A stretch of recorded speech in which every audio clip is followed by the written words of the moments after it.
তো আজকে আমরা জানতে চলেছি ফাইভ নাইটস অ্যাট ফ্রেডির পার্ট 2 এর গল্পের ব্যাপারে।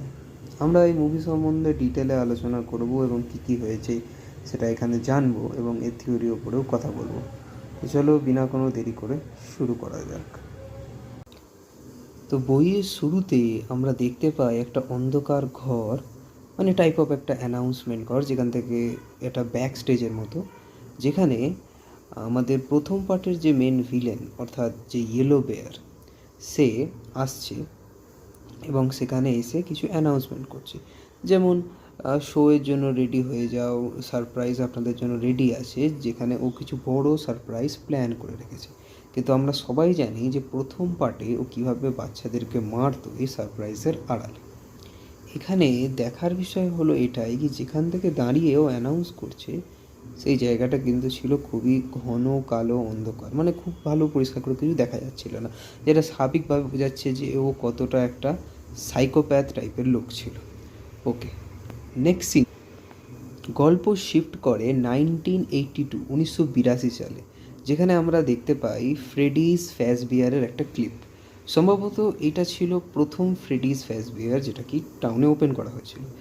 আচ্ছা, এবার ফ্রেডিজ ফ্যাজবিয়ারে স্বাভাবিকভাবেই বাচ্চাদের এন্টারটেনমেন্ট করার জন্য বিভিন্ন ধরনের জিনিস ছিল, যেমন বল ছোড়া কিংবা বোটিং কিংবা খেলা কিংবা শো, এবং এটা একটা টাইপের ক্যাফেটেরিয়া ছিল। তো বাচ্চারা এখানে নিজের পেরেন্টসদের নিয়ে আসতো এবং মজা করত। পরের সিনে আমরা ওই সমস্ত ক্যাফের মাঝখানে একটা বাচ্চা মেয়েকে ঠিক স্টেজের সামনে একা বসে থাকতে দেখি। এটা বোঝাচ্ছে যে ও কারোর না কারোর জন্য ওই স্টেজে অপেক্ষা করছে। বাচ্চা মেয়েটার চোখ দুটো একদম সামনের দিকে স্থির হয়েছিল, দেখে মনে হচ্ছে যে ও কোনো মানুষের জন্য নয়, বরং কোনো নির্দিষ্ট দিকে ওর দৃষ্টি একদম পুরো আকর্ষণ করে আছে, এবং সেটা কি সেটা আমরা আগে জানতে পারবো। যদিও বা ওর এই অনেকক্ষণ ধরে বসে থাকা দেখে দুটো ফ্রেডিজ ফ্যাজবিয়ারের স্টাফ এসে ওকে বলে যে তুমি এখানে একা কী করতে বসে আছো, তুমি তো অনেকক্ষণ ধরেই বসে আছো, তুমি বাকি বাচ্চাদের সাথে গিয়ে খেলছো না কেন?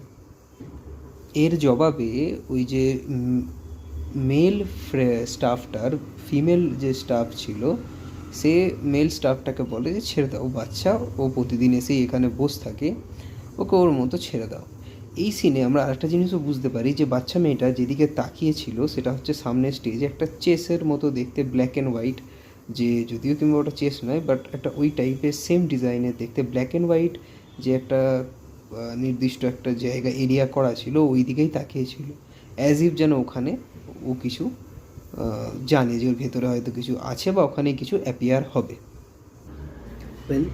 পরের সিন চেঞ্জ হয় এবং আমরা দেখতে পাই যে কেউ ওই বাচ্চা মেয়েটাকে একটা কোলা অফার করছে।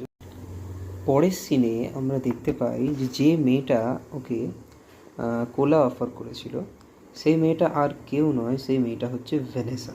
হ্যাঁ বন্ধুরা, এটাই হচ্ছে প্রথম পার্টের ভেনেসা, যে ছিল ওই ইয়েলো বিয়ার অর্থাৎ উইলিয়ামের মেয়ে।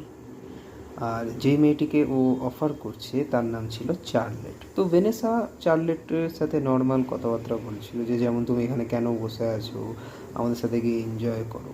তো এর উত্তরে জবাব দিতে গিয়ে চার্লেট বলল যে উফ, কী খেতে দিয়েছো আমাকে, এটা তো পুরো একদম ড্রেনের জলের মতো খেতে, মানে বিচ্ছিরি ধরনের টেস্ট ছিল ওই কোলাটা।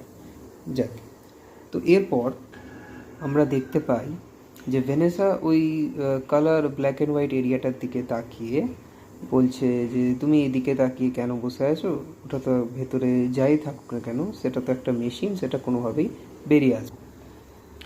এর উত্তরে চার্লেট বলে যে ও শুধুমাত্র